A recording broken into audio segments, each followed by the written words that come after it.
Hello and welcome. Today we are going to know about the tragic crash of Comair Flight 5191. Comair Flight 5191 was also marketed as Delta Connection Flight 5191 as per a code share agreement with Delta Airlines. On 27th of August 2006, Flight 5191 was supposed to go from Lexington in Kentucky to Atlanta in Georgia. The flight was operated using a CRJ-100. On that day, the flight was carrying 47 passengers and 3 crew members, including both pilots. It was an early morning flight with its arrival at Atlanta scheduled to take place at approximately 7:18 a.m. The aircraft had a total of 50 seats, so it was almost full. The pilot was taxiing the plane while the first officer was going to be the pilot flying for this particular flight. Lexington Airport had 2 runways, Runway 22, which was the runway used for standard operations, and a much smaller runway, Runway 26, which was rarely used. After receiving clearance from the ATC, Flight 5191 began taxiing to Runway 22. The ATC had allowed the flight crew to taxi straight to Runway 22, which means they did not have to stop at Hold Short Line for Runway 26, which came before they reached Runway 22. However, while taxiing, for some odd reason, the aircraft stopped at the Hold Short Line for Runway 26. At 6:05 am 58 seconds, the pilot completed his taxi and handed over the control of the aircraft to the first officer.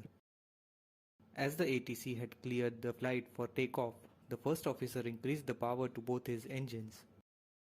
When the aircraft was still on its takeoff roll, both pilots realized something was wrong, yet none of them tried to abort the landing. When the aircraft was at 131 knots, they tried to rotate even before they reached rotation speed. But this was not sufficient. The aircraft impacted a berm at the end of the runway and crashed. The crash was violent enough to destroy the entire aircraft. Of the 50 people on board, 49 people were killed. It was a miracle that the rescue teams were able to take the first officer out alive. However, he had suffered serious and traumatic injuries and had lost the memory of the crash due to head injuries. Anyone who saw the crash site instantly knew what had happened. Flight 5191 had tried to take off from runway 26 instead of runway 22. But how did this happen? The crew was an experienced one and had known about the runway they had to take off from, so it was shocking to know that they had attempted to take off from the wrong runway. The first person of interest to the investigators was the ATC on duty at the time of the crash. It was evident that the ATC had made clear about the runway Flight 5191 had to take. The ATC was required to confirm the position of the aircraft before final clearance was given for takeoff. But this was done verbally, and the ATC did not specifically look out of the window to confirm their position. If he had done, he would have noticed that Flight 5191 stopped and turned towards runway 26. At the time, there should have been at least 2 controllers on duty at the tower, but there was only one. Even the controller on duty had gone on to do certain administrative work while the aircraft was still taxiing on the runway. According to the ATC, the taxi clearance given to the flight crew was pretty easy, and they should have had no problems reaching runway 22.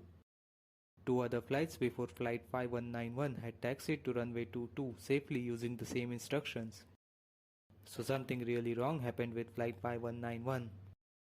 It was quite clear by now that both the pilot and first officer were aware that their departure runway was runway 22. Still, while taxiing, they made a stop at the Hold Short Line for runway 26. According to the taxi instructions received by them, they were not required to do so. The CVR revealed a probable reason for this. As the investigators were listening to the CVR, they noticed that both the flight crew were engaged in non-pertinent conversation with each other during taxi. Now, this was a gross violation of the Sterile Cockpit rule.